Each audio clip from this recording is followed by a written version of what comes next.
Okay, we're all set to go to set the toilet on the rubber ring there on the floor flange. So and the easiest way to do this, because toilets are all very heavy, of course, is kind of straddle it like you're going to sit on the toilet backwards. And then just bend your knees a little bit. Bring it over in position. See where the holes line up.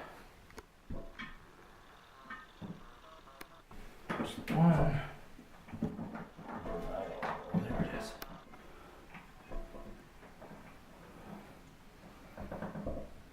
And that's where it should be. I'm thinking a little bit off there.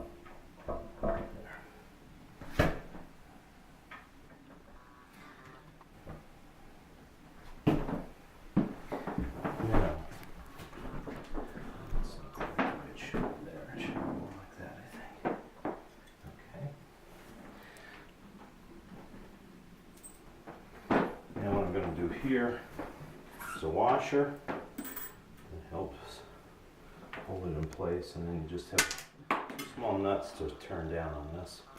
You want to turn these down snug but not too tight. If I really torque these down, I could potentially snap the porcelain right here and break the toilet. Don't want to do that. So you have to find a happy balance between snug enough that it's not going to leak or wiggle around when somebody uses it, of course. And too tight that you actually do damage to the toilet. You don't want to do that either.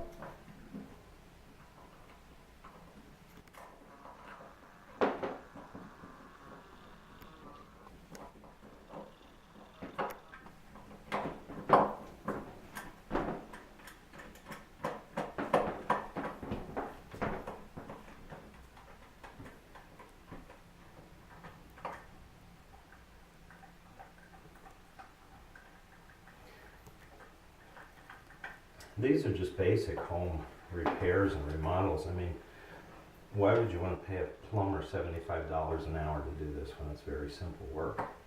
I understand that there are some plumbing projects that are well beyond the average homeowner's ability, but just replacing a wax seal on a toilet really isn't. So just keep turning that down.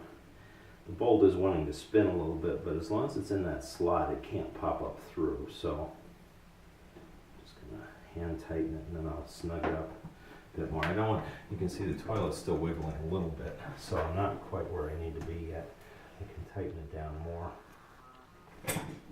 And I'm just gonna use my adjustable wrench to do that. I could have gotten a regular socket or a closed end wrench if I wanted to, but I just didn't bother with these two. And I can feel it snugging up, but it's not so tight yet that I'm worried about anything breaking. I just don't want the toilet to wiggle at all.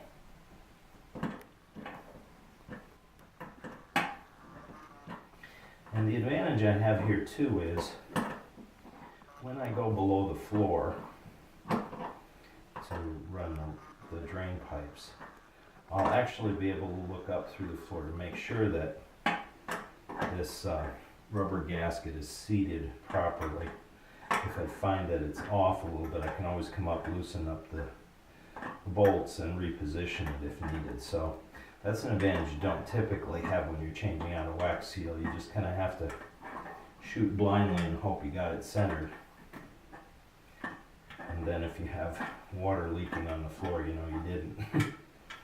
But with this circumstance, I can do it a bit. That's about almost what I want. With this circumstance, I can verify my work to make sure I shouldn't have any leaks. As I said, I've never used this rubber gasket before, so I'm assuming it works, but we'll let you know once the toilet's in operation just to make sure. If it is, it's an improvement over the old wax seal.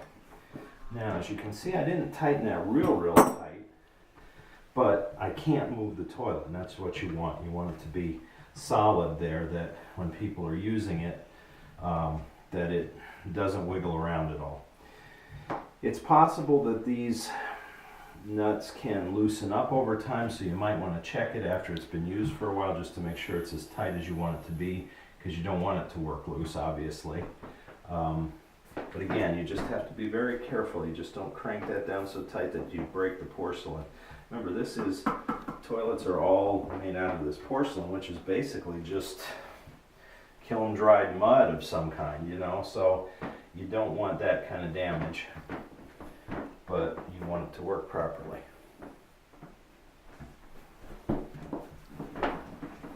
So there we are.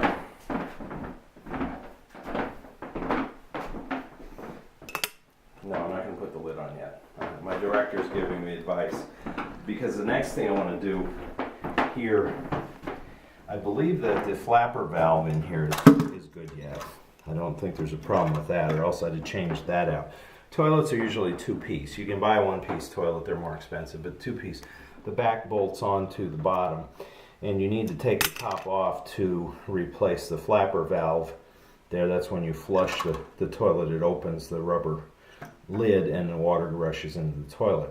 I think that one's fine, but my fill valve here has been in this toilet for a number of years, so rather than take the chance that that's not going to work properly, I'm just going to remove it, and I'll replace it with just a typical, it's a universal fill valve. This is a Fluid Master one. It has the black float there. You can get the other style that has the bulb on, you know, that kind of goes up and down too, if you prefer that kind, but these have worked for me, so this is the kind that I'm going to put on here. So that'll be the next step. I can show you how to do that. But it's not really hard either. As long as you don't have a lot of water to work with to begin with, you should be okay. All right, thanks for watching.